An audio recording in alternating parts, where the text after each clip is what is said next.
Hey guys, welcome back to another episode of Unveiled Truths. And I just want to go ahead and make this announcement that if my um, phone becomes a little shaky, that I'm actually holding it today. So nothing's like holding it like steady for me. So if it gets a little wobbly, I apologize. I was going to go over a little bit of the Exodus and speaking to a friend today, and I actually agreed with what he says that sometimes people get haughty in their knowledge, but sometimes if interpretation helps you in some type of way, that God's showing you through something in the Bible that helped you out. Now, I'm not saying just come up with some willy nilly type stuff that don't make any sense. It has to be scriptural, of course. That sometimes we can find deeper meanings that may help us out or something within the text in and of itself, because no one can say that they fully know the scriptures 100%. I mean, you could probably study this book for 1,000 years or so and probably not gain every single bit of knowledge, because sometimes it's just not given to us and sometimes it is. So with that said, I just want to go ahead and start. It's Exodus 14. This is the Red Sea crossing. It says, "Now Yah spoke to Moshe and saying, Speak to the children of Israel that they turn and camp before Pi-hareth." I don't know how to pronounce that. "Between Migdol and the sea, opposite Baal Zephon. You shall camp before it by the sea." Sorry, position. "For Pharaoh will say of the children of Israel, they are bewildered by the land. The wilderness has closed them in. Then I will harden Pharaoh's heart so that he will pursue them. And I will gain honor over Pharaoh and over all his army, and the Egyptians may know that I am Yah." And they did so. Now it was told the king of Egypt that the people had fled, and the heart of Pharaoh and his servants was turned against the people. And they said, "Why have we done this, that we have let Israel go from serving us?" So he made ready his chariot and took his people with him. Also he took 600 choice chariots and all the chariots of Egypt with captains over every one of them. And Yah hardened the heart of Pharaoh, king of Egypt, and he pursued the children of Israel. And the children of Israel went out with boldness. So the Egyptians pursued them, all the horses and chariots of Pharaoh, his horsemen and his army, and overtook them camping by the sea. Or, yeah, by the sea bedside. Before before Baal Zephon, and when Pharaoh drew near, sorry, I don't know, that was a weird pause. The children of Israel lifted their eyes, and behold, the Egyptians marched after them. So they were very afraid. And the children of Israel cried out to Yah. See, did you hear that? It says that they was very afraid. And I'm not saying that I wouldn't have been afraid, because I mean, man, you got an army coming at you. You really don't have nowhere to go. Your back is practically to the sea. I mean, my gosh, you know what I mean?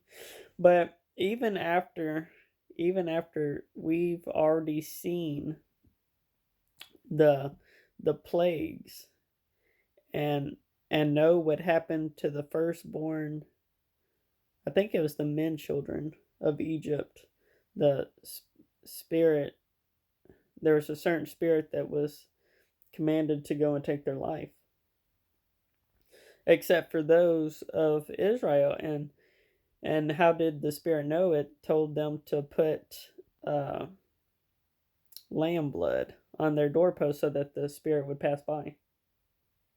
So we've already seen some things like the locusts, the blood or water turning into blood. Uh, just like horrible stuff happening to Egypt because they won't let Israel go. So at this point, we know that Yah loves us. It says, Then they said to Moses, Because there was no graves in Egypt, have you taken us away to die in the wilderness? So now they're complaining at Moses. They're like, Moses, what have you done? We was safer in Egypt. Now you have this huge army up against us and we can't go nowhere. What have you done to us? And this is how they said, why have you so dealt with us? Why have you dealt with us like this? To bring us up out of Egypt. Is this not the word that we told you in Egypt? Let us alone that we may serve the Egyptians. See, so they was comfortable serving the Egyptians, even though it's rigorous labor. I mean, they probably had food, water, and a place to stay. So kind of like security for nowadays, I guess, with retirement and all that. Then it says, For it would have been better for us to serve the Egyptians than that we should die in the wilderness. And Moses said to the people, Do not be afraid, stand still, and see the salvation of Yah, which he will accomplish for you today. For the Egyptians whom you see today, you shall not see no more forever. And Yah will fight for you, and you shall hold your peace. Practically telling them to hold their tongues and be quiet in a rougher sense. And it says, And Yah said to Moses, Why do you cry to me? Tell the children of Israel to go forward, but lift up your rod and stretch out your hand over the sea and divide it. See, now this is where it starts getting pretty powerful right here. And it says, And the children of Israel shall go on dry ground through the midst of the sea. And I indeed will harden the hearts of the Egyptians, and they shall follow them. So he's telling them that he's already telling them, they're going to follow you through. But he's like, why are you going to question God? You're about to see this huge gap in the ocean just come from his power. So it says, So I will gain honor over Pharaoh and over all his army, his chariots, and his horsemen. So Yah is going to gain the glory. That's what he's telling Moses, that this is what's going to happen. It says, Then the Egyptians shall know that I am Yah, when I have gained honor for myself over Pharaoh, his chariots, and his horsemen. And the angel of God who went before the camp of Israel went behind them, and the pillar of the cloud went from before them, and stood behind them. So it came between the camp of the Egyptians and the camp of Israel. Thus it was a cloud of darkness to the one, and it gave light by night to the other, so that the one did not come near the other all that night. So not only is he about to lead them through this gap that's going to happen to the sea, but he is withholding the Egyptians from seeing Israel all that night. I'm sure that they got plenty of rest, boy. Yah was holding them off. Shoot. It says, And Moses stretched out his hand over the sea, and Yah caused the sea to go back by the strong east wind all that night, and made the sea into dry land. And he also had to do that, apparently. And the waters were divided. So the children of Israel went into the midst of the sea on the dry ground, and the waters were a wall to them on their right hand and on their left. And the Egyptians pursued and went after them, exactly what Yah said would happen. And to the midst of the sea all the Pharaoh's horses, his chariots, and his horsemen. Now it came to pass in the morning watch that Yah looked down upon the army of the Egyptians through the pillar of fire and cloud, and he troubled the army of the Egyptians, still holding them off. And he took off their chariot wheels so that they drove them with difficulty. And the Egyptians said, Let us flee from the face of Israel, for Yah fights for them. Well, you can only imagine. He says that, boy, Yah's fighting for them. They just having all this trouble and burden going up against Israel, against the Egyptians. Then Yah said to Moses, stretch out your hand over the sea, that the waters may come back upon the Egyptians, on their chariots and on their horsemen. So even though his men was like, come on, let us flee from the face of Israel. Let us flee from them. They're too strong. Yah fights for them. What did Yah say what was going to happen? He says that he was going to harden the hearts that they do follow you, so that I may gain the glory. That's what Yah said. And Moses stretched out his hand over the sea, and when the morning appeared, the sea returned to its full depth, while the Egyptians were fleeing into it. So Yah overthrew the Egyptians in the midst of the sea. Then the waters returned and covered the chariots, the horsemen, and all the army of Pharaoh that came into the sea after them.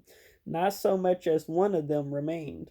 But the children of Israel had walked on dry land in the midst of the sea, and the waters were a wall to them, on the right hand and on their left. So Yah saved Israel that day out of the hand of the Egyptians. And Israel saw the Egyptians dead on the seashore. Thus Israel saw that the great work which Yah had done in Egypt. So the people feared the Lord and believed Yah and his servant Moses. So real quick, I just want to explain that thing that I was talking about whenever a secret interpretation. Even though you heard all that, one, I got fear Yah and trust him. Do his commandments. Secondly, Yah provides. And the last three go together. That you can see Egypt as sin. Yah delivers us from sin. The baptism, because depending on how you interpret baptism, I'm just going with the simple definition of submersion of water. And then later on, they receive the commandments. New creature. So it's deliverance from sin, baptism in water, and becoming a new creature. Which, that's not just my own secret interpretation. I heard it from a friend, and it seems to be good. I mean, I don't really see anything wrong as far as that goes. It's not going against Scripture, and it seems kind of cool. So sometimes, instead of just judging someone for maybe a secret interpretation, like Solomon says, let it be folly unto him who does not hear a situation and judge it. So first, hear the situation and judge it according to Scripture. All right, I love y'all, and shalom, guys.